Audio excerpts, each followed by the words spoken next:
ಹರಿ ಓಂ ಶ್ರೀ ಗುರುಭ್ಯೋ ನಮಃ. ಇಂದಿನ ಸತ್ಸಂಗಕ್ಕೆ ಎಲ್ಲ ಆತ್ಮಜ್ಯೋತಿಗಳಿಗೂ ಆದರದ ಸ್ವಾಗತ. ಇಂದು ನಾವು ಭಜಗೋವಿಂದಂ ಗ್ರಂಥದ 23ನೇ ಶ್ಲೋಕವನ್ನು ಮನನ ಮಾಡೋಣ. ಬನ್ನಿ.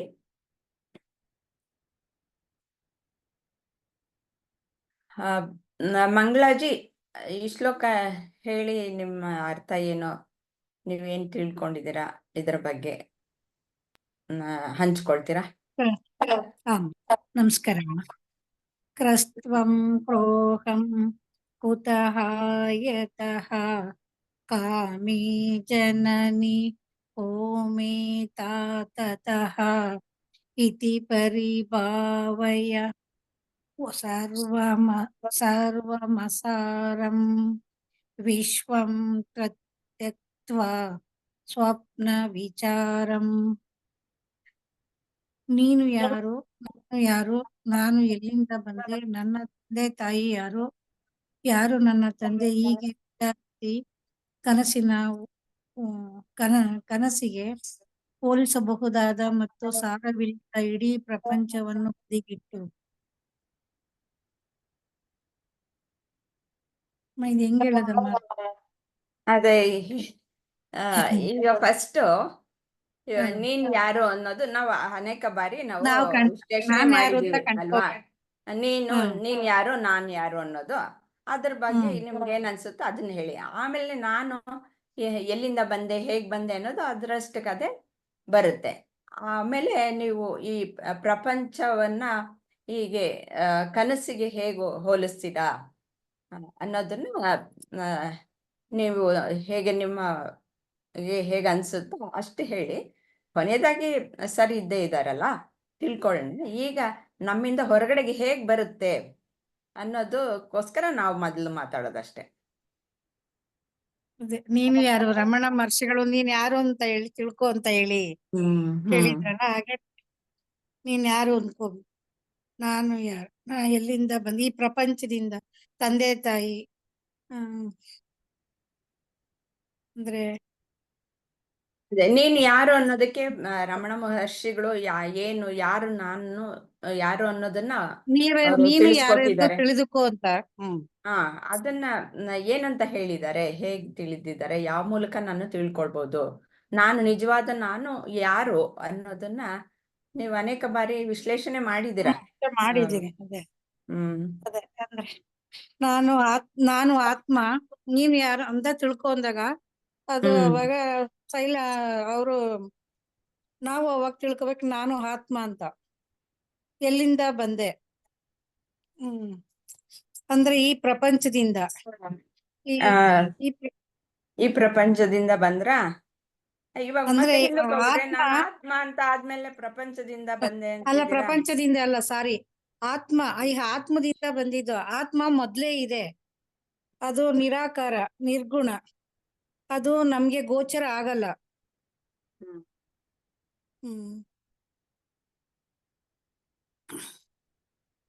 ಅದನ್ನ ವಿಚಾರ ಮಾಡಿ ಒಳಗೆ ಇರೋದನ್ನ ತೆಗೀರಿ ಅಷ್ಟೇ. ಅದೇ ಕಷ್ಟ ಆಗ್ತಾ ಇದೆ. ಅದು ಅಷ್ಟು ಗೊತ್ತಿರುತ್ತೆ. AVSC ಕ್ಲಾಸ್ಗೆಲ್ಲ ನೀವು ಅಟೆಂಡ್ ಮಾಡ್ತೀರಾ? ಅಟೆಂಡ್ ಆಗಿದ್ದೀನಿ. ಅದೇ ಕೊನೆ ಏನಿಲ್ಲ, ಕೊನೆ ನೀ ಆತ್ಮ ಅಂದ್ರೆ ನಾನು ಯಾರು ಅಂತ ನಾನು ಅರ್ಥಕೋಬೇಕು. ಆಗ್ಲೇ ನಾನ್ ಯಾರು ಅಂತ ನಂಗೆ ಗೊತ್ತಾಗೋದು. ಅಂದ್ರೆ ನಾನೇ ಆತ್ಮ, ನೀ ಆತ್ಮ ಸ್ವರೂಪಿ, ನೀನು ಮೊದ್ಲಿಂದನೂ ಇದೆಯಾ, ನೀನು ಈಗ ಬಂದಿಲ್ಲ, ಮೊದ್ಲಿಂದನೂ ಇದೆಯಾ ಅಂತ ಅಂದ್ಕೊಂಡು ಆತರ ಅನ್ನಿಸ್ತಾ ಇದೀನಿ. ಓಕೆಮ್ಮ. ಇದನ್ನ ವಿಚಾರ ಮಾಡ್ತೀರಾ? ಆತರ ವಿಚಾರ ಮಾಡ್ಬಿಟ್ಟು ಕನಸಿಗೆ ಹೋಲಿಸಬಹುದಾದ ಮತ್ತು ಸಾರವಿಲ್ಲದ ಇಡೀ ಪ್ರಪಂಚವನ್ನು ಬದಿಗಿಡು ಅಂತಾರೆ. ಪ್ರಪಂಚದಲ್ಲಿ ಯಾತಕ್ಕೆ ಸಾರ ಇಲ್ಲ? ಎಷ್ಟೊಂದು ಚೆನ್ನಾಗಿ ಸುಂದರವಾಗಿ ಕಾಣಿಸ್ತಾ ಇದೆ, ನಾವೆಲ್ಲ ಅದನ್ನ ಅನುಭವಿಸ್ತಾ ಇದೀವಿ, ಎಷ್ಟೊಂದು ಸಂತೋಷವಾಗಿದೀವಿ, ಇನ್ನು ಬದುಕಿರ್ಬೇಕು ಅಂತೀವಿ. ಈ ಪ್ರಪಂಚ ಜಪ ತಪ ಇವೆಲ್ಲ ಮಾಡ್ಕೊಂಡು ಪೂಜೆ ಪುನಸ್ಕಾರಗಳು ಇವೆಲ್ಲ ನಡೀತಾ ಇದೆ ಈ ಪ್ರಪಂಚದಲ್ಲಿ. ಅಂದ್ರೆ ಈಗ ಇದೆಲ್ಲ ನಶ್ವರ, ಯಾವ್ದೂನು ಇದು ಇಡೀ ಪ್ರಪಂಚ ಇದ್ರೂನು ಕೂಡ ಇದು ಸುಮ್ನೆ ಮಿಥ್ಯ. ಇದು ಬಂದು ಹೋಗ್ತಾ ಇರುತ್ತೆ, ಬಂದು ಹೋಗ್ತಾ ಇದೆ. ನಾನ್ ಯಾರು ಅಂತ ತಿಳಿಯೋದಷ್ಟೇ ಅನ್ಕೊಂಡಿದೀನಮ್ಮ ಇದ್ರಲ್ಲಿ. ಅದಕ್ಕೋಸ್ಕರ ಇದು ಬರೀ ಮಿಥ್ಯ.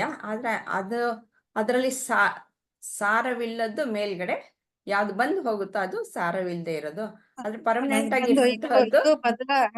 ಬದಲಾಗ್ತಾ ಇರುತ್ತೆ. ಇದು ತಿಳ್ಕೊ ಈ ಪ್ರಪಂಚ ಕೂಡ ಮಿಥ್ಯ. ಇಲ್ಲಿ ನಾನ್ ಯಾರು ಅಂತ ಹೇಳಿ ತಿಳ್ಕೊ. ನಾನು ಆತ್ಮ ಪರಬ್ರಹ್ಮ ಸ್ವರೂಪಿ, ಸಚ್ಚಿದಾನಂದ ರೂಪ. ಅಂದ್ರೆ ಅದು ಬೇರೆ ಅಲ್ಲ, ಇದು ಬೇರೆ ಅಲ್ಲ, ಎಲ್ಲ ಒಂದೇ. ಎಲ್ಲ ಒಂದೇ. ಇದು ಅದ್ವೈತ ಒಂದೇ ಅಂತ ಅನ್ಕೊಂಡಿದ್ದೀನಿ. ಧನ್ಯವಾದಗಳು ಮಂಗಳಾಜಿ. ಥ್ಯಾಂಕ್ ಯು ಅಮ್ಮ. ಕುಸುಮಾಜಿ, ನೀವು ಈ ಶ್ಲೋಕ ಹೇಳ್ಬಿಟ್ಟು ನಿಮ್ಮ ಅರ್ಥ ಏನು ಅಂತ ತಿಳಿಸ್ಕೊಡ್ತೀರಾ? ಕಸ್ತ್ವಂ ಕೋಹಂ ಕುತ ಆಯತಃ ಕಾಮೇ ಜನನಿ ಕೋ ಮೇ ತಾತಃ ಇತಿ ಪರಿಭಾವಯ ಸರ್ವಮಸಾರಂ ವಿಶ್ವಂ ತ್ಯಕ್ತ್ವಾ ಸ್ವಪ್ನ ವಿಚಾರಂ. ಇದರಲ್ಲಿ ನಾನು ನಾನೆಂಬುದು ನಾನಲ್ಲ, ತಿಳ್ಕೋಬೇಕು. ಅದ್ ತಿಳ್ಕೊಂಡು ನಾವು ಬಾಳ್ಬೇಕು ಅನ್ಕೊಂಡಿದೀವಿ ಅಷ್ಟೇ. ನೋಡಿ, ಒಂದು ಸೆಂಟೆನ್ಸ್ ಅಲ್ಲಿ ಎಲ್ಲ ಹೇಳ್ಬಿಟ್ರಿ, ಪೂರ್ತಿ ಸಾರ ಎಲ್ಲ.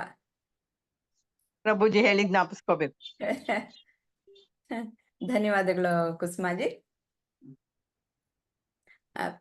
ಪ್ರಿಯಾಂಕಾಜಿ, ನೀವು ಈ ಶ್ಲೋಕ ಹೇಳ್ಬಿಟ್ಟು ನಿಮ್ಮ ಅರ್ಥ ಏನು ಅಂತ ತಿಳಿಸ್ಕೊಡ್ತೀರಾ? ಕಸ್ತ್ವಂ ಕೋಹಂ ಕುತ ಆಯಾತಃ ಕಾಮೇ ಜನನಿ ಕೋ ಮೇ ತಾತಃ ಇತಿ ಪರಿಭಾವಯ ಸರ್ವಮಸಾರಂ ವಿಶ್ವಂ ತ್ಯಕ್ತ್ವಾ ಸ್ವಪ್ನ ವಿಚಾರಂ.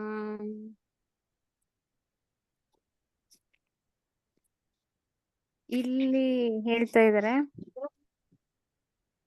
ಇವಾಗ ಒಂದು ಸುಂದರವಾದ ಕನಸು. ಆ ಕನಸಲ್ಲಿ ಈ ಪ್ರಪಂಚದಲ್ಲಿ ನಡೆಯುವಂತ ಎಲ್ಲಾ ಕಥೆಗಳು, ಈ ನನ್ನ ಪಾತ್ರ, ಇದೆಲ್ಲವನ್ನು ಒಂದು ಪಕ್ಕಕ್ಕೆ ಇಟ್ಟು, ಒಂದ್ ಬದಿಗೆ ಇಟ್ಟು, ಆ ಕನ್ಸಲ್ಲಿ ಮೊದ್ಲಿಗೆ ನನಗೆ ನಾನು, ನೀನ್ ಯಾರು? ಆಗ ನಾನು ಒಂದು ಶುದ್ಧ ಚೈತನ್ಯ, ಒಂದು ಜೀವಾತ್ಮ.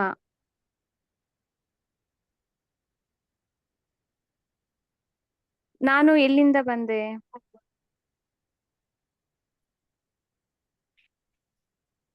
ಪರಮಾತ್ಮನ ಒಂದು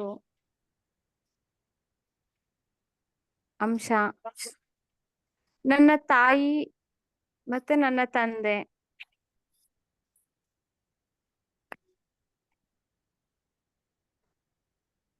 ಈ ಪ್ರಕೃತಿಯಲ್ಲಿ ಗಾಳಿ, ಬೆಳಕು,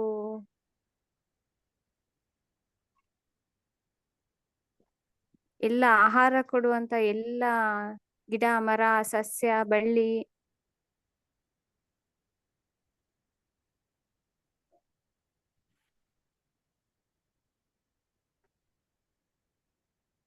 ಮತ್ತೆ ನನ್ನ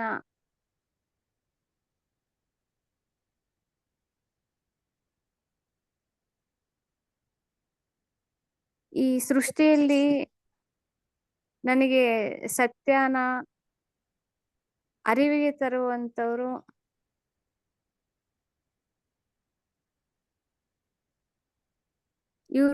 ಇವರು ನನ್ನ ತಂದೆ ತಾಯಿ.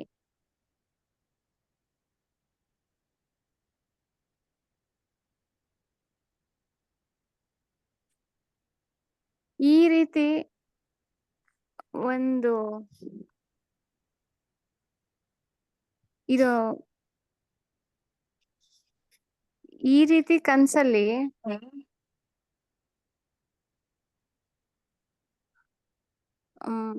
ಈ ದೇಹಕ್ಕೆ ಸಂಬಂಧ ಇರುವಂತ ತಂದೆ, ತಾಯಿ, ಅಕ್ಕ, ಬಂಧು, ತಂಗಿ, ಅಣ್ಣ,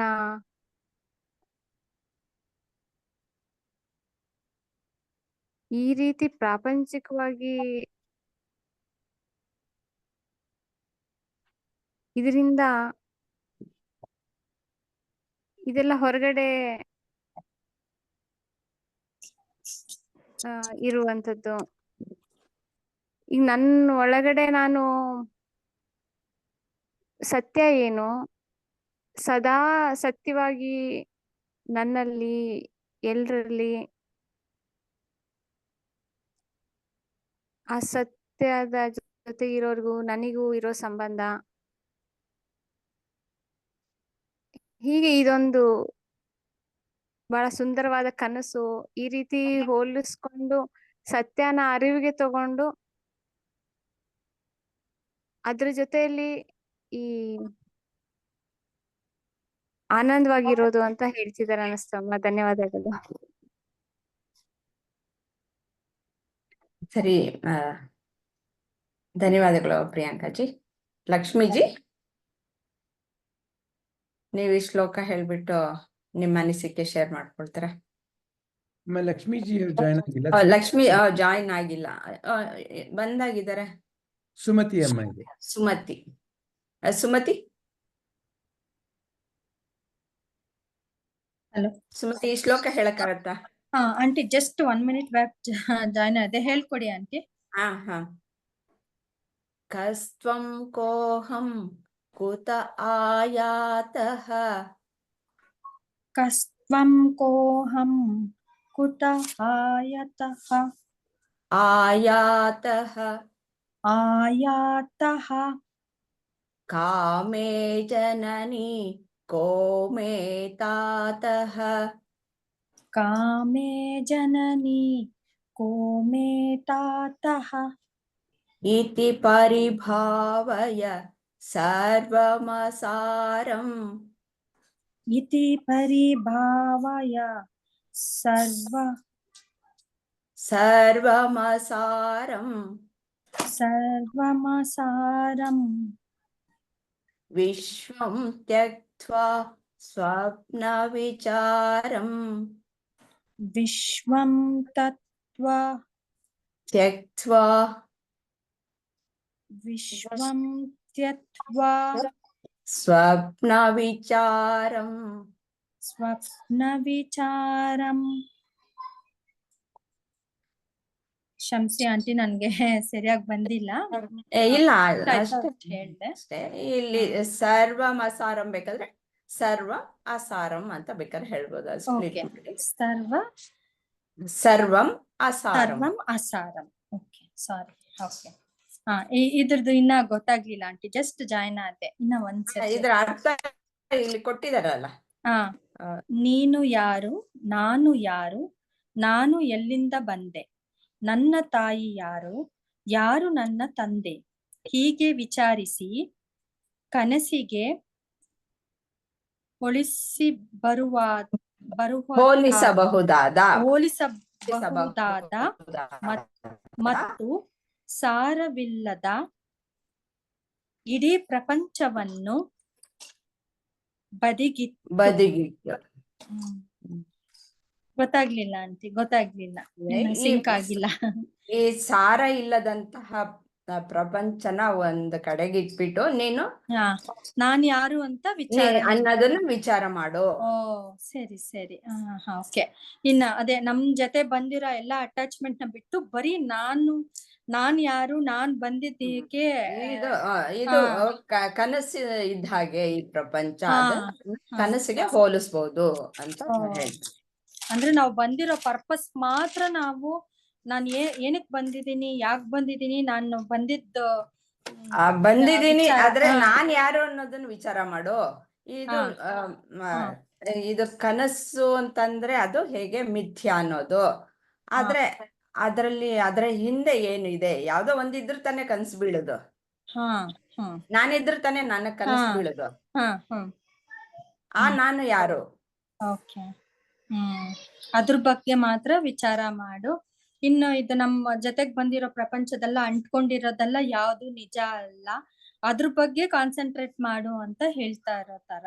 ಓಕೆ, ಆ ತರ ಅರ್ಥ ಅಲ್ವಾ ಆಂಟಿ? ಕೊನೆಗೆ ಫೈನಲ್ ಆಗಿ ಸರ್ ಹತ್ರ ಕೇಳಿ ತಿಳ್ಕೊಂಡೆ. ಈಗ ನನಗ್ ಗೊತ್ತಿರೋದು ಒಂಚೂರು ಹೇಳ್ದೆ ಅಷ್ಟೇ. Okay. Okay aunty. Okay aunty, ಅಷ್ಟೇ. ನಾನು ಜಸ್ಟ್ ಇದಾದ್ರಿಂದ ಓಕೆ. ನಾನು ಇವಾಗ ಎಲ್ಲರೂ ಹೇಳೋದ್ ಕೇಳಿಸ್ಕೊಂಡ್ರೆ ನನ್ಗೂ ವಿಚಾರ ಇಷ್ಟ. ಇವಾಗ ನೀವ್ ಹೇಳಿದ್ರಲ್ಲಿ ಇಷ್ಟ ಆಗ್ತಾ ಇತ್ತು. ಚೆನ್ನಾಗೇ ಐತೆ, ಕರೆಕ್ಟ್ ಆಗಿ. ಓಕೆ, ಧನ್ಯವಾದಗಳು. Thanks aunty. Thank you. ಕಸ್ತ್ವಂ ಕೋಹಂ ಕುತ ಆಯಾತಃ ಕಾಮೇ ಜನನಿ ಕೋ ಮೇ ತಾತಃ ಇತಿ ಪರಿಭಾವಯ ಸರ್ವಮಸಾರಂ ವಿಶ್ವಂ ತ್ಯಕ್ತ್ವಾ ಸ್ವಪ್ನ ವಿಚಾರಂ.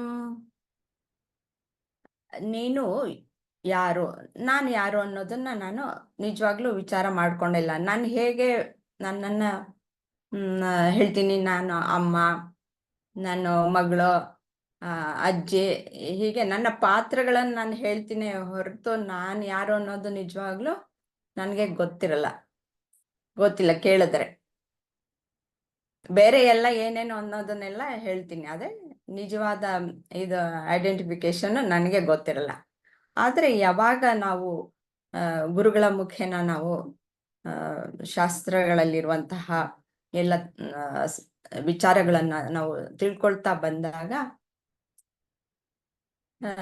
ಇವರು ಹೇಳಿದ್ರಲ್ಲ, ನಾನೆಂಬುದು ನಾನಲ್ಲ ಅಂತಂದ್ಬಿಟ್ಟು ಕುಸುಮಾಜಿ, ಹಾಗೆ ನಾನು ಏನು ಇವಾಗ ನೋಡ್ಕೊಳ್ತಾ ಇದ್ದೀನೋ ಹೊರಗಡೆ ಐಡೆಂಟಿಫಿಕೇಶನ್ ಏನು, ನಾನು ಅಮ್ಮ, ನಾ ಹೆಂಡತಿ, ಅಜ್ಜಿ ಇಂಥದ್ದು, ಅಥವಾ ನಾನು ಒಂದು ಆಫೀಸ್ಗೆ ಹೋದ್ರೆ ಆಫೀಸಲ್ಲಿ ಏನೋ ನನ್ನ ಪಾತ್ರ ಏನೋ, ಈ ಪಾತ್ರಗಳನ್ನ ಹೊರತುಪಡಿಸಿ ನಿಜವಾದದ್ದು ನಾನು. ಮತ್ತೆ ಎಲ್ಲಿಂದ ಅಂದ್ರೆ ನಾನು ಅದೇನೋ ಪರ್ಮನೆಂಟ್ ಆಗಿ ಒಂದು ಇದೀನಿ ಅನ್ನೋದು ಇರುತ್ತೆ, ಗೊತ್ತಾಗುತ್ತೆ ವಿಚಾರ ಮಾಡ್ತಾ ಹೋದಾಗ. ನಾನು ಎಲ್ಲಿಂದ ಬಂದೆ ಅಂತ ವಿಚಾರ ಮಾಡಿದಾಗ ನನ್ನ ತಂದೆ ತಾಯಿ, ನಮ್ಮ ಅಪ್ಪ ಅಮ್ಮ, ಹಾಗೆ ನಾನು ಮಗು, ಹಾಗೆ ವಿಚಾರ ಮಾಡ್ತೀನಿ. ನಿಜವಾಗ್ಲೂ ಭೌತಿಕವಾಗಿ ನೋಡಿದ್ರೆ ಅವರಿಂದ ನಾವು ಬಂದಿದ್ವಿ, ಆದರೆ ನಿಜವಾಗ್ಲೂ ಅವರೇನ ಅಪ್ಪ ಅಮ್ಮ, ಅವರು ಹೆಂಗ್ ಬಂದ್ರು, ಹಾಗೆ ವಿಚಾರ ಮಾಡ್ತಾ ಹೋದಾಗ ಇದರ ಮೂಲ ಹೇಗೆ, ಇದರ ಹಿಂದೆ ಬೇರೆ ಏನೋ ಇದೆ ಅನ್ನೋದನ್ನ ನಾವು ವಿಚಾರ ಮಾಡ್ತೀವಿ. ಅದನ್ನ ಗುರುಮುಖೇನ ಸಹ ನಾವು ತಿಳ್ಕೊಳ್ತಾ ಹೋಗಿ ನಾವು ವಿಚಾರ ಮಾಡ್ತೀವಿ. ಇಲ್ಲ, ನಾನು ಆತ್ಮ, ಈ ದೇಹ, ಮನಸ್ಸು, ಬುದ್ಧಿ ಅನ್ನೋದು ಇದೆಲ್ಲನೂ ಪರ್ಮನೆಂಟ್ ಅಲ್ಲ, ಇದು ಶಾಶ್ವತ ಅಲ್ಲ. ಪರ್ಮನೆಂಟ್ ಆಗಿರೋದು ನಾನು ಅನ್ನೋದು, ಅದು ಆತ್ಮ ಅನ್ನೋದನ್ನ ತಿಳ್ಕೊಳ್ತೀವಿ.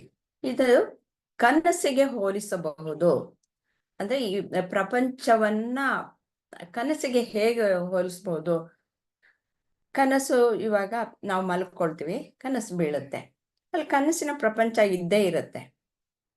ಆದ್ರೆ ಅದು ನಾವು ಎದ್ದ ಮೇಲೆ ಅದು ನಿಜನಾ ಇಲ್ಲ, ಅಯ್ಯೋ ಇದು ಕನಸು ಅಂತ ಅಂದ್ಬಿಟ್ಟು ಹೇಳ್ತೀವಿ. ಆದ್ರೆ ಕನಸು ಬಿದ್ದಾಗ ಅದು ನಿಜಾನೇ ಆಗಿತ್ತು ಅಲ್ವಾ?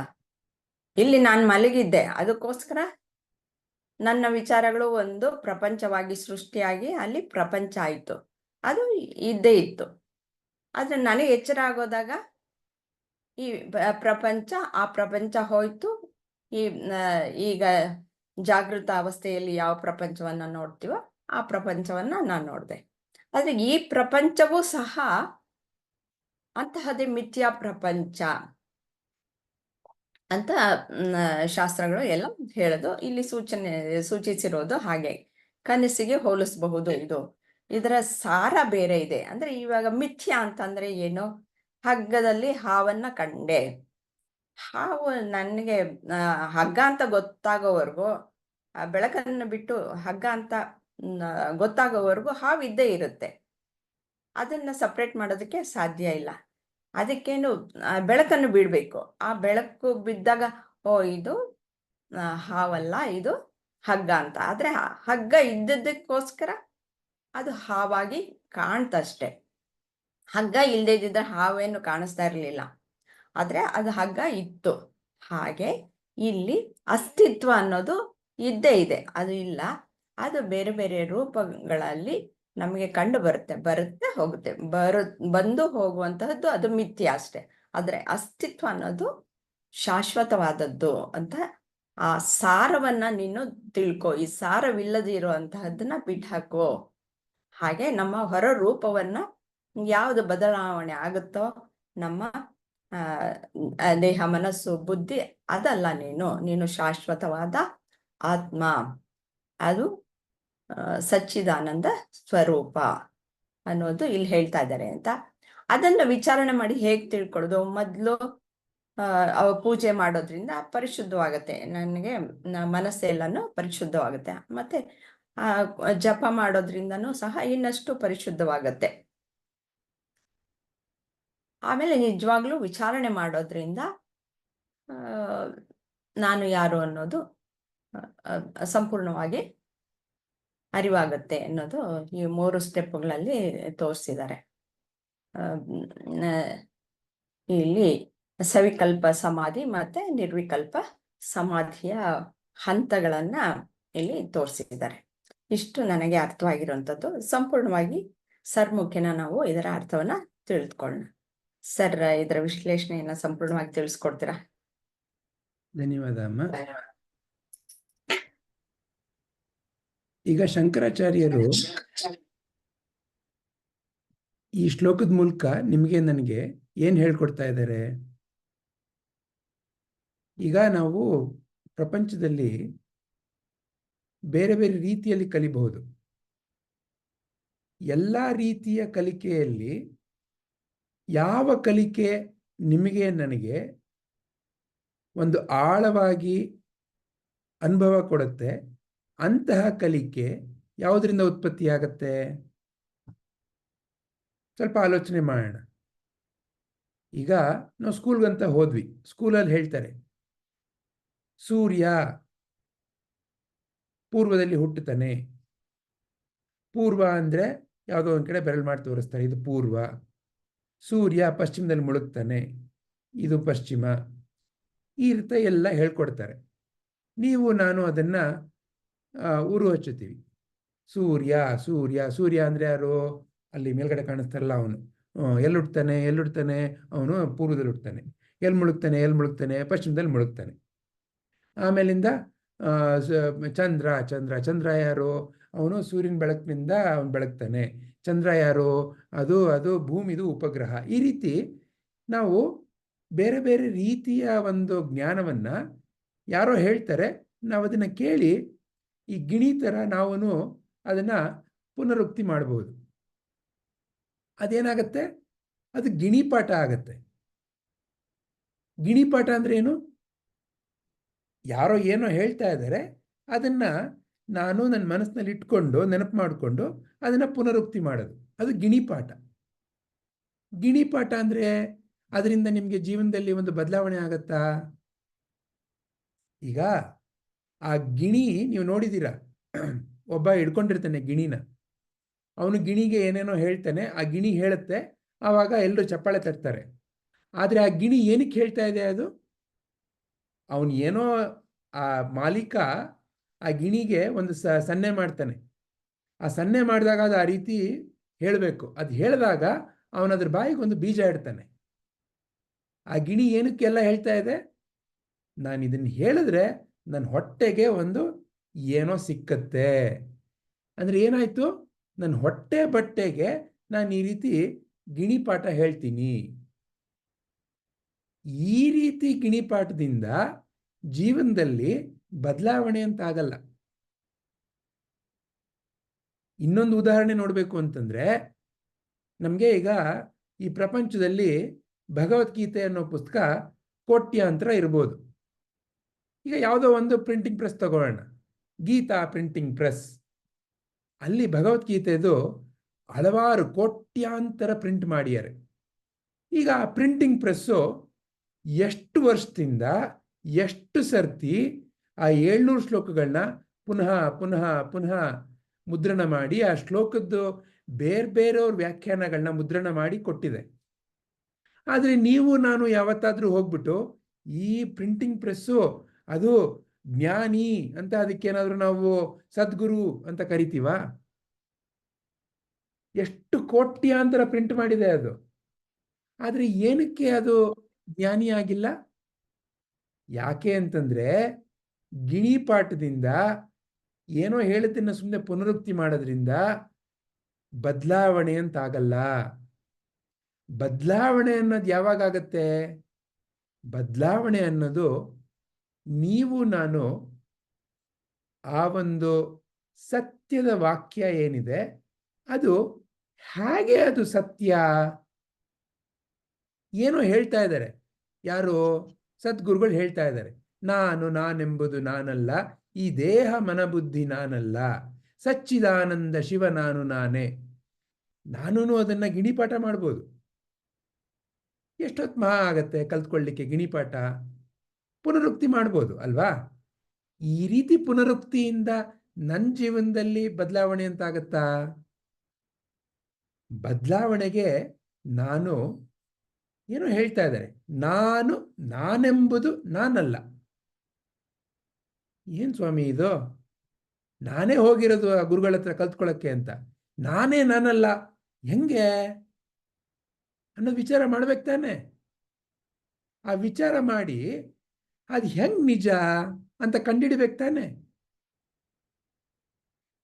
ಆ ರೀತಿಯಲ್ಲಿ ಯಾವಾಗ ನೀವು ಕಂಡಿಡಿತೀರಾ, ಆ ರೀತಿಯಲ್ಲಿ ಯಾರು ಈ ಒಂದು ಸ್ಪಷ್ಟವಾದ ಮೂಲಭೂತ ಪ್ರಶ್ನೆಗಳನ್ನ ಮನಸ್ಸಿನಲ್ಲಿ ತಂದು ಅದನ್ನ ವಿಚಾರ ಮಾಡಿ ಅದರ ಉತ್ತರವನ್ನ ನಿರ್ದಿಷ್ಟವಾಗಿ ನಿಮಗೆ ಆ ಉತ್ತರದಿಂದ ಹೌದು ಇದು ಉತ್ತರ, ಈ ಉತ್ತರ ಬೇರೆ ಬೇರೆ ಪರಿಸ್ಥಿತಿನಲ್ಲೂ ಬದಲಾಗ್ತಾ ಇಲ್ಲ ಅನ್ನೋ ಒಂದು ಸ್ಥಿರತೆ ಬರಬೇಕು. ಈಗ ಒಂದು ಉದಾಹರಣೆಗೆ ಯಾರೋ ಬಂದು ನಿಮ್ಗೆ ಹೇಳ್ಕೊಡ್ತಾರೆ, ಸೂರ್ಯ ಉತ್ತರದಲ್ಲಿ ಹುಟ್ಟುತ್ತಾನೆ ಅಂತ.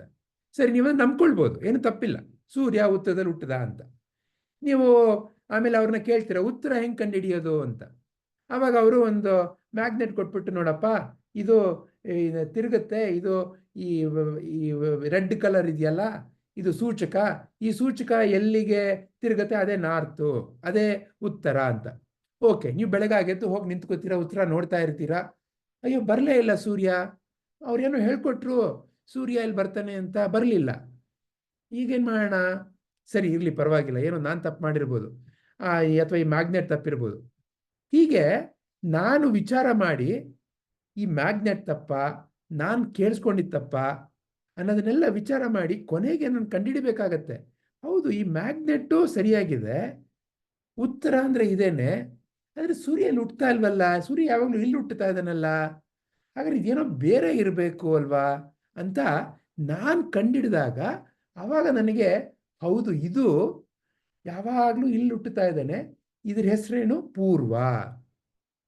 ಹೀಗೆ ನಾನು ಕಂಡಿಡಿದಾಗ ಆ ಒಂದು ಏನೋ ಕಂಡಿಡಿತೀನಲ್ಲ ಅದರಲ್ಲಿ ಒಂದು ಸ್ಥಿರತೆ ಅಂತ ಇರುತ್ತೆ, ಅದು ಬದಲಾಗಲ್ಲ ಅಲ್ವಾ? ಇಲ್ಲ ಅಂತಂದ್ರೆ ಯಾರೋ ಬಂದು ಉತ್ತರ ಅಂತ ಹೇಳ್ತಾರೆ, ಉತ್ತರ ಅಂತ ನಂಬ್ಕೋತೀನಿ. ನಾಳೆ ಬಂದು ಇಲ್ಲಪ್ಪ ದಕ್ಷಿಣ ಅಂತ ಹೇಳ್ತಾರೆ, ದಕ್ಷಿಣ ಅಂತ ನಂಬ್ಕೋತೀನಿ. ನಾಳಿದ್ದು ಬಂದ್ಬಿಟ್ಟು ಇಲ್ಲಪ್ಪ ಅದು ಈಶಾನ್ಯ ಅಂತ ಹೇಳ್ತಾರೆ, ನಂಬ್ಕೋತೀನಿ. ಅದರಿಂದ ನನಗೆ ಸ್ಥಿರತೆ ಅಂತ ಉಂಟಾಗಲ್ಲ. ಅದರಿಂದ ನನಗೆ ಕೇವಲ ಅಲ್ಲಿಂದ ಇಲ್ಲಿಗೆ, ಇಲ್ಲಿಂದ ಅಲ್ಲಿಗೆ ಅಲ್ಲೋಲ ಕಲ್ಲೋಲ ಮಾತ್ರ ಉಂಟಾಗತ್ತೆ ನನ್ನ ಮನಸ್ಸಿನಲ್ಲಿ. ಹಾಗಾಗಿ ಮೂಲಭೂತ ಪ್ರಶ್ನೆಗಳು ಅಂತ ಏನಿದೆ ಜೀವನದ್ದು, ಅದನ್ನ ನೀವು ನಾನು ಸ್ಪಷ್ಟವಾಗಿ ಕೇಳ್ಕೊಳ್ಬೇಕು, ಅದರ ಉತ್ತರವನ್ನ ನೀವು ನಾನು ಕಂಡುಹಿಡಿಬೇಕು. ಇಲ್ಲಿ ಶಂಕರಾಚಾರ್ಯರು ಆ ರೀತಿ ಕೆಲವಷ್ಟು ಮೂಲಭೂತ ಪ್ರಶ್ನೆಗಳನ್ನ ಕೊಟ್ಟಿದ್ದಾರೆ. ನಾವ್ಯಾರು ಈ ಪ್ರಶ್ನೆಗಳನ್ನ ಬಹುಶಃ ಕೇಳೇ ಇರಲ್ಲ, ಅಥವಾ ಕೇಳಿದ್ರು ಸುಮ್ಮನೆ ಏನೋ ಹೇಳ್ತಾ ಇದ್ದಾರೆ ಅಂತ ಬಿಟ್ಬಿಡ್ತೀವಿ. ಮೊಟ್ಟ ಮೊದಲನೇ ಪ್ರಶ್ನೆ ಕೇಳ್ತಾ ಇದ್ದಾರೆ ಶಂಕರಾಚಾರ್ಯರು, ಬಹಳ ಮುಖ್ಯವಾದ ಪ್ರಶ್ನೆ. ಯಾರಪ್ಪ ನೀನು ಯಾರು? ನಾನು ರಂಗೇಗೌಡ, ನಾನು ಕೆಂಪಮ್ಮ, ನಾನು ಆ ಊರಲ್ಲಿ ಹುಟ್ಟಿದ್ದು, ಈ ಊರಲ್ಲಿ ಹುಟ್ಟಿದ್ದು, ನಾನು ಇಷ್ಟು ಎತ್ತರ, ಇಷ್ಟು ಗಾತ್ರ, ಹಿಂಗೇನೋ ಒಂದು ಉತ್ತರ ಕೊಟ್ಬಿಡ್ತೀವಿ ನಾವು. ಆದರೆ ಈ ಪ್ರಶ್ನೆನ ಸ್ವಲ್ಪ ಗಮನ ಕೊಟ್ಟು ನೀವು ನಾನು ವಿಚಾರ ಮಾಡಬೇಕು. ಯಾರು ನೀನು?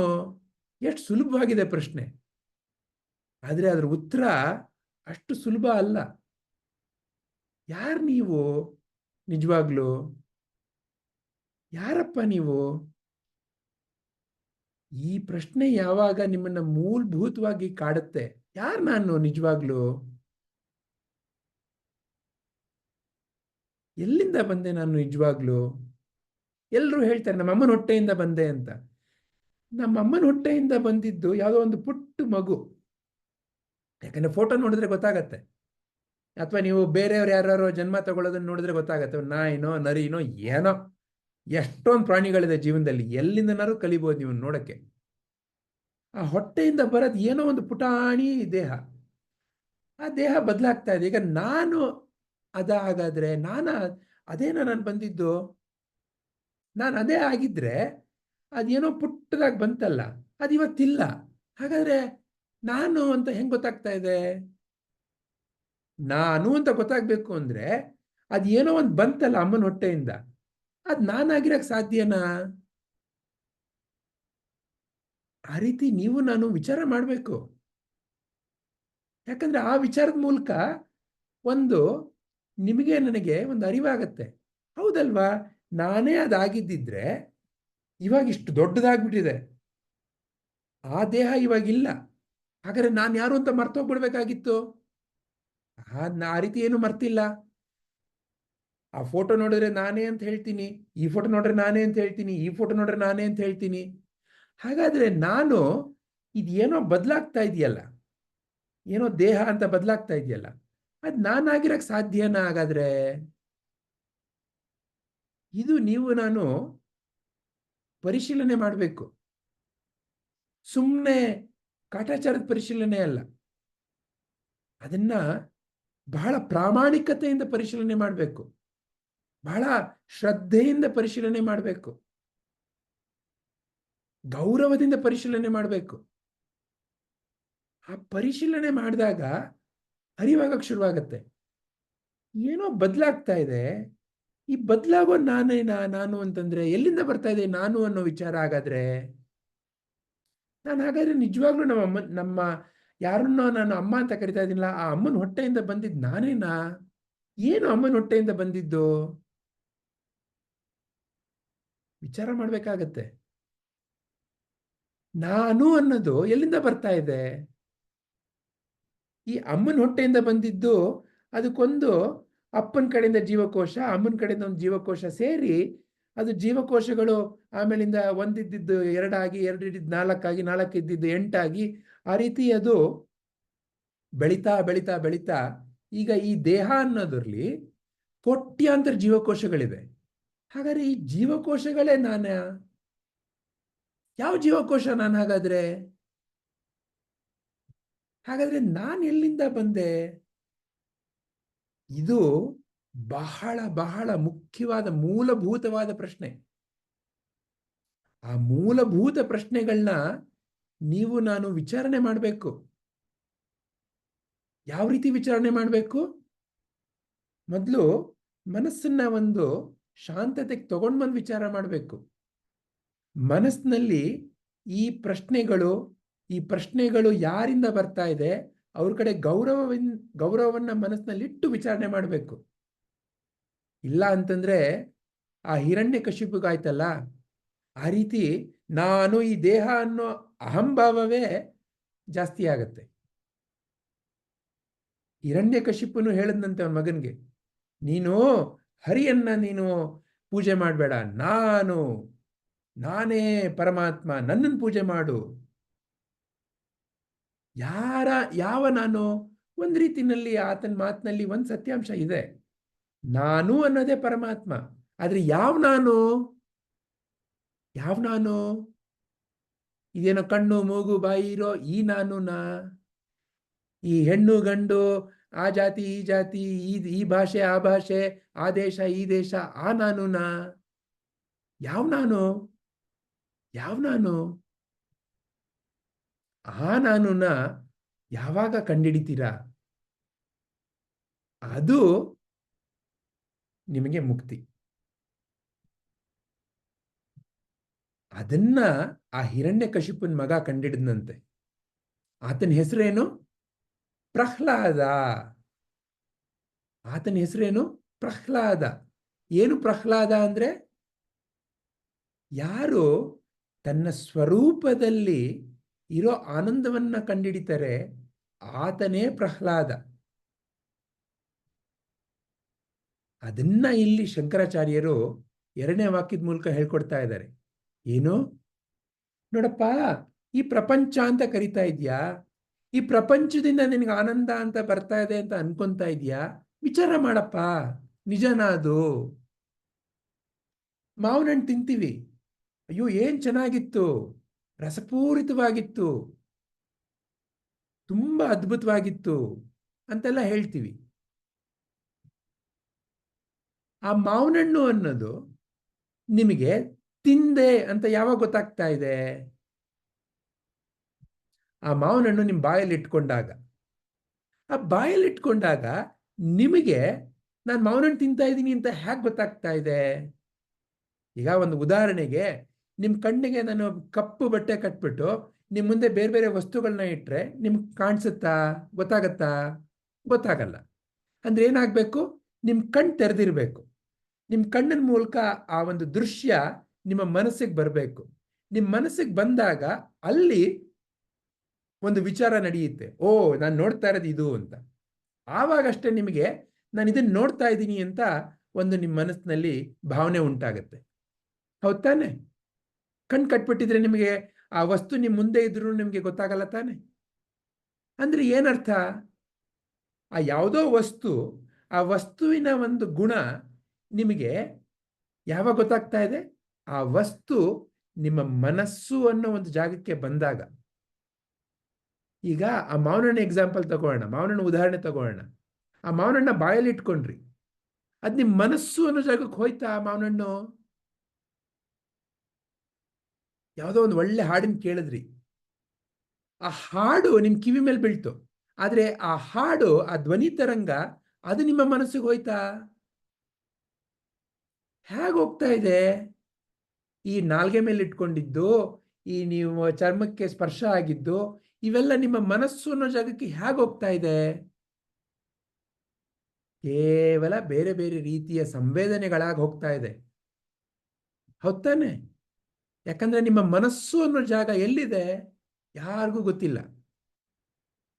ಆದ್ರೆ ಮನಸ್ಸು ಅನ್ನೋದಕ್ಕೆ ಹೋಗ್ಲಿಲ್ಲ ಅಂದ್ರೆ ಆ ಮಾವಿನ ಹಣ್ಣು ನಾನು ತಿಂದೆ, ನಾನು ಅದನ್ನ ವಾಸನೆ ನೋಡಿದೆ, ಅದರದ್ದು ಶಬ್ದ ಈ ರೀತಿ ಇತ್ತು ಅಂತ ಹೇಗೆ ಗೊತ್ತಾಗ್ತಾ ಇತ್ತು? ಗೊತ್ತಾಗಕ್ಕೆ ಸಾಧ್ಯ ಇಲ್ಲ ತಾನೆ? ಅಂದ್ರೆ ಅದು ನಿಮ್ಮ ಮನಸ್ಸಿಗೆ ಗೋಚರವಾಗಬೇಕು. ಮನಸ್ಸಿಗೆ ಆ ಮಾವಿನ ಹಣ್ಣೇ ಹೋಗ್ತಾ ಇಲ್ಲ, ಆ ಪದಾರ್ಥನೇ ಹೋಗ್ತಾ ಇಲ್ಲ, ಕೇವಲ ಅದರ ಸಂವೇದನೆ ಹೋಗ್ತಾ ಇದೆ.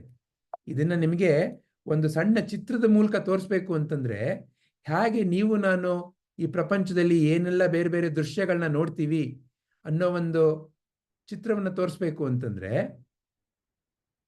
ಇಲ್ಲಿ ಒಂದು ಸಣ್ಣ ಉದಾಹರಣೆ ಇದೆ. ಈಗ ನಾವೇನ್ ಹೇಳ್ತೀವಿ, ಯಾವುದೋ ಒಂದನ್ನು ನೋಡ್ತಾ ಇದೀವಿ, ಒಂದು ಪಕ್ಷಿ ನೋಡ್ತಾ ಇದೀವಿ. ಆ ಪಕ್ಷಿನೇ ನಿಮ್ಮ ಮನಸ್ಸು ಗೊಟ್ಟೋಯ್ತಾ? ಆ ಪಕ್ಷಿ ಮೇಲೆ ಬೆಳಕು ಬಿತ್ತು, ಆ ಬೆಳಕು ನಿಮ್ಮ ಕಣ್ಣಿನ ಪಟಲ ಅಂತ ಇದೆ, ಅಲ್ಲಿ ಒಂದು ಆ ಚಿತ್ರ ಉಂಟಾಗುತ್ತೆ. ಆ ಚಿತ್ರ ಉಂಟಾದಾಗ ಆ ಕಣ್ಣಿನ ಹಿಂದಗಡೆ ಕೆಲವಷ್ಟು ಆಪ್ಟಿಕಲ್ ನರ್ವ್ಸ್ ಅಂತ ಹೇಳ್ತಾರೆ, ಒಂದು ರೀತಿ ಎಲೆಕ್ಟ್ರಿಕಲ್ ವೈರ್ ತರ ನೀವು ಅನ್ಕೊಳ್ಬೋದು. ಆ ಎಲೆಕ್ಟ್ರಿಕಲ್ ವೈರ್, ಆಪ್ಟಿಕಲ್ ನರ್ವ್ಸ್ ಅಲ್ಲೇನಾಗತ್ತೆ, ಅಲ್ಲಿ ಸಣ್ಣ ಸಣ್ಣ ಸಣ್ಣ ಸಣ್ಣ ವಿದ್ಯುತ್ ಶಕ್ತಿಯ ತರಂಗಗಳು ಉಂಟಾಗತ್ತೆ. ಇಲ್ಲಿ ಆ ತರಂಗಗಳು ನಿಮ್ಮ ಮೆದುಳು ಅನ್ನೋ ಒಂದು ಜಾಗಕ್ಕೆ ಹೋಗುತ್ತೆ. ಮೆದುಳಿನಲ್ಲಿ ಈ ಚಿತ್ರ ನಿಮ್ಮ ಕಣ್ಣಿನ ಮೇಲೆ ಬಿದ್ದಾಗ ಉಲ್ಟಾ ಆಗಿರುತ್ತೆ. ನಿಮ್ಮ ಮೆದುಳಿನಲ್ಲಿ ಅದು ಪುನಃ, ನಿಮ್ಮ ಮೆದುಳು ಅದನ್ನ ಪುನಃ ಸರಿ ಮಾಡಿ ಉಂಟು ಮಾಡುತ್ತೆ ಚಿತ್ರವನ್ನ. ಅಂದ್ರೆ ಏನು? ಆ ಪಕ್ಷಿ ನಿಮ್ಮ ಮೆದುಳಿಗೆ ಹೋಗ್ಲಿಲ್ಲ, ಪಕ್ಷಿಯ ಚಿತ್ರ ಹೋಯ್ತು. ಇನ್ನ ಈ ಚಿತ್ರ ನಿಮಗೆ ಕಾಣಿಸ್ಬೇಕು ಅಂತಂದ್ರೆ ನಿಮ್ದೊಂದು ಸೂಕ್ಷ್ಮವಾದ ಶರೀರ ಇದೆ, ಅದನ್ನೇ ನೀವು ನಾನು ಮನಸ್ಸು ಅಂತ ಕರಿತೀವಿ. ನಮ್ಮ ವಿಜ್ಞಾನಿಗಳಿಗೆ ಈ ಮನಸ್ಸು ಕಾಣಿಸಲ್ಲ. ಯಾವುದೇ ಉಪಕರಣಗಳಿಗೆ ಮನಸ್ಸು ಕಾಣಿಸಲ್ಲ. ಯಾರಾದರೂ ನಿಮ್ಮಲ್ಲಿ ಮನಸ್ಸು ಎಲ್ಲಿದೆ ಅಂತ ನಾನು ನಿಮಗೆ ಪ್ರಶ್ನೆ ಕೇಳಿದ್ರೆ ನೀವು ಹೇಗೆ ಉತ್ತರ ಕೊಡ್ತೀರಾ? ಕಣ್ಣೆಲ್ಲಿ, ಮೂಗೆಲ್ಲಿ, ಬಾಯಲ್ಲಿ ಅಂತ ಹೇಳಿದ್ರೆ ಅದನ್ನ ತೋರಿಸ್ಬಿಟ್ಟು ಹೇಳ್ತೀರಾ. ಕಣ್ಣು ಇದು, ಇದು ಕಿವಿ, ಇದು ಮೂಗು ಅಂತ ಅದನ್ನ ತೋರಿಸ್ಬಿಟ್ಟು ಹೇಳ್ತೀರಾ. ಅದೇ ರೀತಿ ಮನಸ್ಸು ಅನ್ನೋದನ್ನ ಎಲ್ಲಿದೆ ಅಂತ ತೋರಿಸಿ ಅಂತಂದ್ರೆ ಹೇಗೆ ತೋರಿಸ್ಲಿಕ್ಕಾಗತ್ತೆ? ಆದ್ರೆ ಮನಸ್ಸಿದೆಯಾ? ಎಲ್ಲರೂ ಹೇಳ್ಬಿಡ್ತೀವಿ ಹೌದೌದು ಇದೆ, ಮನಸ್ಸಿದೆ ಅಂತ. ಹೇಗೆ ಗೊತ್ತಾಗ್ತಾ ಇದೆ ನಿಮ್ಗೆ ಮನಸ್ಸಿದೆ ಅಂತ? ಏನೋ ಒಂದು ವಿಚಾರ ನಡೀತಾ ಇದೆ. ಆ ಏನೋ ಒಂದು ನಾಳೆ ಏನ್ ಮಾಡ್ಬೇಕು ಅನ್ನೋ ವಿಚಾರ ನಡೀತಾ ಇದೆ. ನಿನ್ನೆ ಏನಾಯ್ತು ಅನ್ನೋ ಒಂದು ವಿಚಾರ ನಡೀತಾ ಇದೆ. ಇವಾಗ ಏನಾಗ್ತಾ ಇದೆ ಅಂತ ವಿಚಾರ ನಡೀತಾ ಇದೆ. ಇದೆಲ್ಲ ನಡೆಯೋ ಒಂದು ಏನೋ ಜಾಗ, ಒಂದು ಸಂತೆ. ಅದನ್ನ ನೀವು ನಾನು ಒಂದು ಹೆಸರು ಕೊಟ್ಕೊಂಡಿದ್ದೀವಿ. ಏನು? ಮನಸ್ಸು ಅಂತ. ಈ ಮನಸ್ಸು ಮೆದುಳಲ್ಲ. ಮೆದುಳು ಈ ದೇಹದಲ್ಲಿರೋ ಒಂದು ಸ್ಥೂಲವಾದ ಅಂಗ. ಆದರೆ ಮನಸ್ಸು ಸೂಕ್ಷ್ಮವಾದ ಒಂದು ಶರೀರ. ಇನ್ನ ಈ ಮೆದುಳಲ್ಲಿ ಬರೋ ಈ ಚಿತ್ರ ನಿಮ್ಮ ಮನಸ್ಸು ಅನ್ನೋ ಜಾಗಕ್ಕೆ ಬರುತ್ತೆ. ಅದನ್ನ ಮನ ಅಂತ ಹೇಳ್ತಾರೆ. ಅದರಲ್ಲಿ ನಿಮ್ಮ ಬುದ್ಧಿ ಅಂತ ಇನ್ನೊಂದು ಶಕ್ತಿ ಇದೆ ಮನಸ್ಸಿನಲ್ಲಿ. ಇದನ್ನ ಅಂತಃಕರಣ ಅಂತ ಹೇಳ್ತಾರೆ. ಈ ಅಂತಃಕರಣದಲ್ಲಿ ಮನ, ಏನ್ ನೋಡ್ತಾ ಇದ್ದೀರಾ, ಏನ್ ಕೇಳ್ತಾ ಇದ್ದೀರಾ, ಏನನ್ನ ನಿಮ್ಮ ಮೂಗಿನಿಂದ ವಾಸನೆ ಅಂತ ಬರ್ತಾ ಇದೆ, ಏನು ನಿಮ್ಮ ಚರ್ಮದ ಸ್ಪರ್ಶ ಅಂತ ಇದೆ, ಏನು ನಿಮ್ಮ ನಾಲಿಗೆಯ ರುಚಿ ಅಂತ ಇದೆ. ಈ 5 ಸಂವೇದನೆಗಳು ನಿಮ್ಮ ಮನಸ್ಸಿಗೆ ತಂದು ಕೊಡೋದು ಮನ. ಏನ್ ಸಂವೇದನೆ ಬಂತು ಅದನ್ನ ವಿಚಾರ ಮಾಡೋದು ನಿಮ್ಮ ಬುದ್ಧಿ. ಇದ್ರ ಬಗ್ಗೆ ನನಗೆ ಗೊತ್ತಾ ಗೊತ್ತಿಲ್ವಾ ಅದನ್ನ ನೀವು ನಿಮ್ಮ ಚಿತ್ತ, ನಿಮ್ಮ ನೆನಪಿನಲ್ಲಿ ಹುಡುಕ್ತೀರಾ. ನೀವು ಯಾವುದೋ ಒಂದು ನಾನು ಅನ್ಕೊಂಡಿರೋ ನಾನು. ಈಗ ಒಂದು ಉದಾಹರಣೆಗೆ ನಾನು ಕೇಳ್ತೀನಿ, ಈ ಒಂದು ಉಪಕರಣವನ್ನ ತೋರಿಸ್ಬಿಟ್ಟು, ಇದು ಈ ವಿಡಿಯೋ ನೋಡಿದ್ರೆ, ಈ ವಿಡಿಯೋನಲ್ಲಿ ನಾನು ಏನೋ ಉಪಕರಣ ತೋರಿಸ್ತಾ ಇದ್ದೀನಿ, ನನ್ನ ವಿಡಿಯೋನಲ್ಲಿ ಇದು ಯಾರ ಮೊಬೈಲು ಅಂತ ನಾನು ಕೇಳಿದ್ರೆ ನೀವೆಲ್ಲ ಏನು ಉತ್ತರ ಕೊಡ್ತೀರಾ? ಸರ್ ಇದು ನಿಮ್ಮ ಮೊಬೈಲು ಅಂತ ಹೇಳ್ತೀರಾ. ನಾನು ಇನ್ನೊಂದು ಪ್ರಶ್ನೆ ಕೇಳ್ತೀನಿ, ಈಗ ನೀವೆಲ್ಲ ಏನೋ ಬಟ್ಟೆ ಹಾಕೊಂಡಿದ್ದೀರಾ, ಸೀರೆನೋ ಶರ್ಟೋ ಏನೋ ಹಾಕೊಂಡಿದ್ದೀರಾ, ಯಾರ್ದು ಬಟ್ಟೆ ಅದು ಅಂತ ಕೇಳಿದ್ರೆ ನಂದು ಅಂತ ಹೇಳ್ತೀರಾ. ಹೀಗೆ ಏನೋ ಒಂದು ನಾನು, ನನ್ನದು, ಮತ್ತೊಬ್ಬರದು ಅನ್ನೋ ಒಂದು ವಿಚಾರ ಇದೆಯಲ್ಲ ಮನಸ್ಸಿನಲ್ಲಿ, ಅದೇ ಅಹಂ ಅಂದ್ರೆ. ಹೀಗೆ ಈ ಕಣ್ಣಿನಿಂದ ಬರ್ತಾ ಇರೋ ದೃಶ್ಯ ಇರಬಹುದು, ಕಿವಿಯಿಂದ ಬರ್ತಾ ಇರೋ ಶಬ್ದ ಇರಬಹುದು, ಮೂಗಿನಿಂದ ಬರ್ತಾ ಇರೋ ವಾಸನೆ ಇರಬಹುದು, ನಾಲ್ಗೆಯಿಂದ ಬರ್ತಾ ಇರೋ ರುಚಿ ಇರಬಹುದು, ಚರ್ಮದಿಂದ ಬರ್ತಾ ಇರೋ ಸ್ಪರ್ಶ ಇರಬಹುದು. ಇವೆಲ್ಲ ಕಡೆನಲ್ಲಿ ನಿಮ್ಮ ಬುದ್ಧಿಯಲ್ಲಿ ಒಂದು ವಿಚಾರ ಅಷ್ಟೇ. ಅಂದ್ರೆ ಆ ವಸ್ತು ನಿಮಗೆ ನಿಜವಾಗ್ಲೂ ಒಳಗಡೆ ಬರ್ತಾ ಇಲ್ಲ. ಆ ವಸ್ತುವಿನ ರೂಪ, ಸ್ಪರ್ಶ, ರಸ, ಗಂಧ, ಈ ರೀತಿ ಈ ಏನು 5 ವಿಚಾರಗಳಿದೆ ಅದು ಮಾತ್ರ ನಿಮ್ಮ ಒಳಗಡೆ ಬರ್ತಾ ಇರೋದು. ನಿಮ್ಮ ಮನಸ್ಸಿನಲ್ಲಿ ನೀವು ಅದನ್ನ ಕುರಿತು ನೀವು ವಿಚಾರ ಮಾಡ್ತಾ ಇರೋದು. ಹೀಗೆ ಯಾವುದು ಈ ರೀತಿ 5 ಇಂದ್ರಿಯಗಳ ಮೂಲಕ ನಿಮಗೆ ಗೋಚರವಾಗ್ತಾ ಇದೆ ಅದನ್ನೇ ಪ್ರಪಂಚ ಅಂತ ಕರೆಯೋದು. ಪ್ರಪಂಚ ಅನ್ನೋದು ಹೊರಗಡೆ ಇಲ್ಲ ಸ್ವಾಮಿ. ಪ್ರಪಂಚ ಅನ್ನೋದು ಈ ರೀತಿ ನಿಮ್ಮ ಮನಸ್ಸಿನಲ್ಲಿ ಉತ್ಪತ್ತಿ ಆಗ್ತಾ ಇರೋದು, ಅದು ಹೊರಗಡೆ ಇಲ್ಲ. ಯಾಕಂದ್ರೆ ಹೊರಗಡೆ ನಿಮ್ಮನ್ನು ಹೊರತಾಗಿ ನೀವೇನು ನೋಡ್ಲಿಕ್ಕೆ ಸಾಧ್ಯನೇ ಇಲ್ಲ. ಹೊರಗೆ ಅಂತ ನೀವು ಯಾವುದನ್ನ ಹೊರಗೆ ಅಂತ ಹೇಳ್ತೀರಾ? ಈ ದೇಹದ ಹೊರಗೆ ಅಂತ ಹೇಳ್ತಾ ಇರೋದು. ಆದ್ರೆ ದೇಹವನ್ನೂ ಸಹ ನೀವೆಲ್ಲಿ ನೋಡಿದ್ದೀರಾ? ನಿಮ್ಮ ಮನಸ್ಸಿನಲ್ಲೇ. ನಿಮ್ ಕಣ್ಣಿದೆ ಅಂತ ನಿಮ್ಗೆ ಹೆಂಗ್ ಗೊತ್ತು? ನಿಮ್ಮ ಮನಸ್ಸಿನಿಂದ. ನಿಮ್ ಮೂಗಿದೆ ಅಂತ ಹೆಂಗ್ ಗೊತ್ತು? ನಿಮ್ಮ ಮನಸ್ಸಿನಿಂದ. ನಿಮ್ ದೇಹ ಗಂಡು ದೇಹನೋ ಹೆಣ್ಣು ದೇಹನೋ ಹೆಂಗ್ ಗೊತ್ತು? ನಿಮ್ಮ ಮನಸ್ಸಿನಿಂದ. ಹಾಗಾಗಿ ಪ್ರಪಂಚವನ್ನ ಎಲ್ಲಿ ನೋಡ್ತಾ ಇದ್ದೀರಾ? ನಿಮ್ಮ ಮನಸ್ಸಿನಲ್ಲಿ. ನಿಮ್ ದೇಹವನ್ನ ಎಲ್ಲಿ ನೋಡ್ತಾ ಇದ್ದೀರಾ? ನಿಮ್ಮ ಮನಸ್ಸಿನಲ್ಲಿ. ಎಲ್ಲವನ್ನೂ ನಿಮ್ಮ ಮನಸ್ಸಿನಲ್ಲಿ ನೋಡ್ತಾ ಇದ್ದೀರಾ. ನಿಮ್ಮ ಮನಸ್ಸು ಎಲ್ಲಿದೆ? ನಿಮ್ಮಲ್ಲಿ. ಎಲ್ಲವನ್ನು ನಿಮ್ಮಲ್ಲಿ ನೀವು ನೋಡ್ತಾ ಇದ್ದೀರಾ. ಯಾವ ನಿಮ್ಮಲ್ಲಿ? ಅದು ಬಹಳ ಮುಖ್ಯವಾದ ಪ್ರಶ್ನೆ. ನಾನು ಅನ್ನೋದು ಹಾಗಾದ್ರೆ ಏನು? ಈ ರೀತಿ ನೀವು ವಿಚಾರ ಮಾಡಿದಾಗ ಎಲ್ಲಿಂದ ಬರ್ತಾ ಇದೆ ಆನಂದ? ಈ ರೀತಿ ಮೂಲಭೂತ ಪ್ರಶ್ನೆಗಳನ್ನ ನಾವು ವಿಚಾರ ಮಾಡಬೇಕು, ಆಳವಾಗಿ ವಿಚಾರ ಮಾಡಬೇಕು. ಏನು ಅದ್ರ ಸತ್ಯಾಸತ್ಯತೆ ನೋಡಬೇಕು. ಆ ರೀತಿ ನೋಡಿದಾಗ ಅಲ್ಲಿ ಒಂದು ಸ್ಥಿರವಾದ ಒಂದು ಪ್ರಜ್ಞೆ ನಿಮ್ಮಲ್ಲಿ ಉಳ್ಕೊಳ್ಳುತ್ತೆ.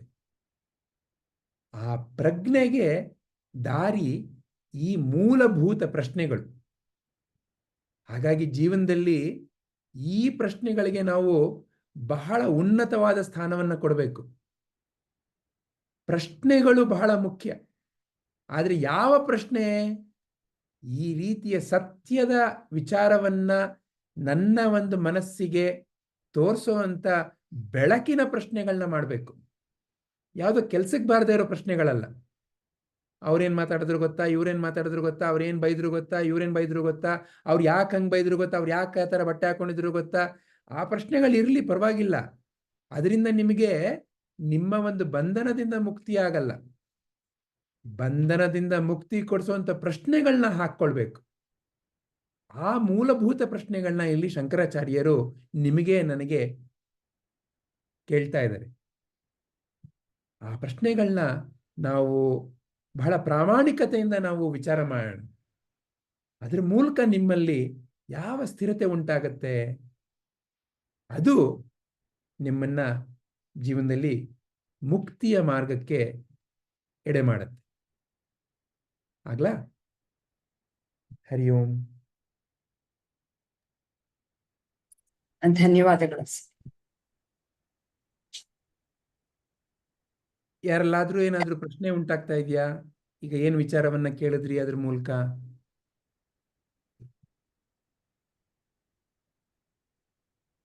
ಅಥವಾ ಏನಾದ್ರೂ ಹೇಳ್ಬೇಕು ಅಂತ ಅನಿಸ್ತಾ ಇದೆಯಾ ಯಾರಿಗಾದ್ರೂ?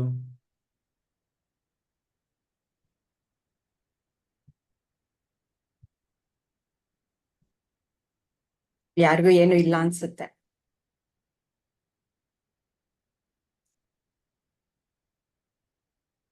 ಆಗ್ಲಿ. ನಮ್ಮ ಸವಿತಾ ಅಕ್ಕ ಬಂದಿದ್ದಾರೆ, ನಳುವಮ್ಮ ಬಂದಿದ್ದಾರೆ. ಹರಿ ಓಂ. ಹರಿ ಓಂ ನಳಿನಿಜಿ, ಹರಿ ಓಂ ಸವಿತಾಜಿ. ನೀವುಗಳು ನಿಮ್ಮ ಅನಿಸಿಕೆಯನ್ನ ಹಂಚ್ಕೊಳ್ಳೋದಾದ್ರೆ ಹಂಚ್ಕೊಳ್ಳಿ, ಶ್ಲೋಕ ಹೇಳ್ಬಿಟ್ಟು. ಸವಿತಾಜಿ. ಇವಾಗ ನಾನು ಅಲರ್ಟ್ ಆಗ್ಬಿಟ್ಟಿದ್ದೀನಿ. ಮೊದ್ಲು ಮಾತಾಡ್ತಾ ಇದ್ದೆ, ಇವಾಗ ಸೈಲೆಂಟ್ ಆಗಿರ್ಬೇಕು, ಯಾಕಂದ್ರೆ ಎಲ್ಲ ರೆಕಾರ್ಡ್ ಆಗುತ್ತೆ. So I will be silent here afterwards.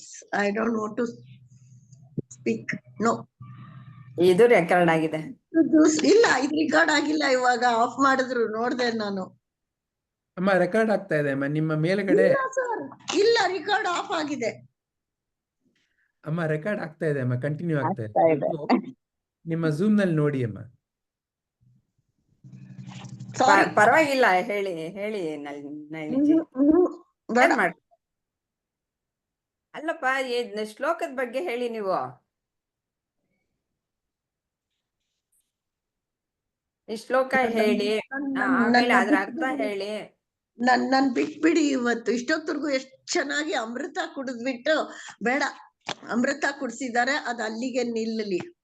Okay ಸವಿತಾಜಿ, ನೀವು ಈ ಶ್ಲೋಕ ಹೇಳ್ಬಿಟ್ಟು ನಿಮ್ಮ ಅನಿಸಿಕೆನ ಹಂಚ್ಕೊಳ್ಳಿ. ಅಟೆಂಡ್ ಮಾಡಿದಿರಾ? ಹೇಳಿ, ಅದು ಒಂದು ಸ್ವಲ್ಪ ಹೇಳಿ.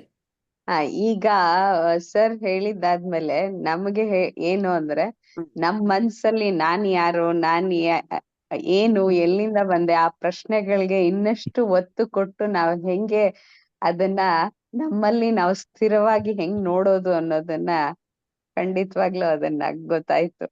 ಸೊ ಅವ್ರು ಹೇಳಿದಾದ್ಮೇಲೆ ನೆಕ್ಸ್ಟ್ ನಾವೇನು ಅದ್ ಎಲ್ಲಾನು ವಿವರವಾಗಿ ಸವಿವರವಾಗಿ ಎಲ್ಲಾನು ಹೇಳಿದ್ದಾರೆ. ಶ್ಲೋಕ ಹೇಳಿ. ನಾವು ಸರಿ, ಇವಾಗ ನಮ್ಗೆ ಸಂಪೂರ್ಣವಾಗಿ ಅರ್ಥ ಆಗಿದೆ. ಅದನ್ನ ಮತ್ತೆ ನಾವು ಮನನ ಮಾಡ್ಕೊಳ್ತಾ ಇರ್ಬೇಕು. ಖಂಡಿತ ನಾನು ಅದನ್ನೇ ಈ ಮನನ ಕಾರ್ಯಕ್ರಮದಲ್ಲಿ ಮಾಡ್ತಾ ಇರೋದ್ರಿಂದ ಅದೇನಿದೆ ಅದು ಮಾಯೆ ಅನ್ನೋದು ಮತ್ತೆ ಮತ್ತೆ ಬರ್ತಾ ಇರುತ್ತೆ. ಇವಾಗ ನಾವ್ ಏನೋ ಒಂದ್ ಜಾಗ ಸ್ವಚ್ಛ ಮಾಡಿರ್ತೀವಿ, ಅದು ಮತ್ತೆ ಅದು ನಾವ್ ಹಂಗೆ ಬಿಟ್ಬಿಟ್ರೆ ಮತ್ತೆ ಅಲ್ಲಿ ಕಳೆ ಬೀಳ್ಕೊಳುತ್ತೆ, ಧೂಳ್ ತುಂಬ್ಕೊಳ್ಳುತ್ತೆ, ಎಲ್ಲ ಆಗ್ತಾ ಇರುತ್ತೆ. ಅದು ಪದೇ ಪದೇ ಅದು ಸ್ವಚ್ಛ ಆಗ್ತಾ ಇರ್ಬೇಕು. ಅದಕ್ಕೆ ಇದು ಮನನ ಅನ್ನೋದು ಸತತವಾಗಿ ನಡೀತಾ ಇರ್ಬೇಕು. ಇಲ್ಲಿ ಬರೀ ಕ್ಲಾಸಲ್ಲಿ ಬಂದಾಗ ಅಂತ ಅಲ್ಲ, ಪ್ರತಿಯೊಂದ್ಸಲನು ನಮ್ಮಲ್ಲಿ ನಾವೇ ಒಂದು ಪ್ರಶ್ನೆ ಅಂತದ್ದು. ಯಾಕೆಂದ್ರೆ ಇಲ್ಲಿ ಕೇಳ್ದಾಗ ಹಾ ಹೌದು ಅಂತ ಅನ್ಸಿರುತ್ತೆ. ಆಮೇಲೆ ಮತ್ತೆ ಅದೇ ಸ್ಥಿತಿಯಲ್ಲಿ ನಾವು ಹೋದಾಗ ಅದಕ್ಕೆ ಅದ್ ಯಾವಾಗ್ಲೂ ನಡೀತಾನೆ ಇರ್ಬೇಕು ಅಂತ ನನ್ಗನ್ಸುತ್ತೆ ಅಮ್ಮ. ಇವಾಗೆಲ್ಲ ಇವಾಗ ಏನು ಪ್ರಶ್ನೆನೇ ಇಲ್ಲ, ಇವಾಗೆಲ್ಲ ಗೊತ್ತಾಯ್ತು ಅಂತ ಹೇಳಿರ್ತೀವಿ. ನಾಳೆ ಕೇಳಿದ್ರೆ ತಬ್ಬಿಬ್ಬೆ. ತಬ್ಬಿಬ್ಬು ಅಂತಲ್ಲ, ಆ ಅರಿವು ಬಂದಿರುತ್ತೆ, ಆ ಬೆಳಕು ಗೊತ್ತು ಅಂತ ಇರುತ್ತೆ. ಆದ್ರೆ ಎಲ್ಲೋ ನಾವ್ ಮಾಡ್ಕೋತಾ ಇರ್ಬೇಕು. ನಾವ್ ಮಾಡ್ಕೋತಾ ಇದ್ದಾಗ ಖಂಡಿತವಾಗ್ಲೂ ಅದಾಗತ್ತೆ ಅನ್ನೋದು. ಅದಕ್ಕೆ ಈ ತರ ಒಂದ್ ಸತ್ಸಂಗ, ಒಂದ್ ಗುರುಗಳ್ದಿದು ನಾವು ಮಾಡ್ತಾ ಇದ್ದಾಗ ನಾವು ಆಚೆ ಕಡೆ ನಾವು ಪ್ರಪಂಚ ಏನ್ ನೋಡ್ತೀವಿ ಅಂತ ಹೇಳಿದ್ರು, ಆಚೆ ಪ್ರಪಂಚದಿಂದ ನಮ್ಮಲ್ಲಿ ನಾವು ಸ್ಥಿರವಾಗ್ತಾ ಹೋಗ್ತೀವಿ ಅಂತ ನನ್ಗನ್ಸುತ್ತೆ. Thank you sir. ಸವಿತಮ್ಮ, ಹೇಳಿ ಅಮ್ಮ. ಏನ್ ಗೊತ್ತಾ, ನೀವು ಮಾಡ್ಕೋಬೇಕು ಅಂತ ಹೇಳಿದ್ರಲ್ವಾ, ಮಾಡ್ಕೊಳಕ್ಕಾಗಲ್ಲ, ಅದು ಆಟೋಮೆಟಿಕ್ ಆಗ್ಬೇಕು. ಹೌದು. ಮಾಡಕ್ಕೆ ಇಡ್ಲಿ ದೋಸೆ ಅಲ್ವಲ್ಲ. ಹೌದು, ನಾವೇ ಮಾಡ್ಕೋಬೇಕು, ನಾವೇ ಕಂಡ್ಕೋತಾ ಇರ್ಬೇಕು. ಅದೇ ಆಟೋಮೆಟಿಕ್ ಆಗ್ಬೇಕು ಅಂದ್ರೆ ನಾವು ಅದೇ ಧ್ಯಾನದಲ್ಲಿ ಇರಬೇಕು. ಹೌದು. ರಿಕಾರ್ಡ್ ಕ್ಲೋಸ್ ಮಾಡಕ್ ಹೇಳಿ ಗುರುಗಳಿಗೆ. ಪದ್ಮಮ್ಮ ನಿಲ್ಸೋಣ ಅಮ್ಮ. ಆಯ್ತು ಸರ್. ಹರಿ ಓಂ. ಶ್ರೀಕೃಷ್ಣ ಅರ್ಪಣಮಸ್ತು.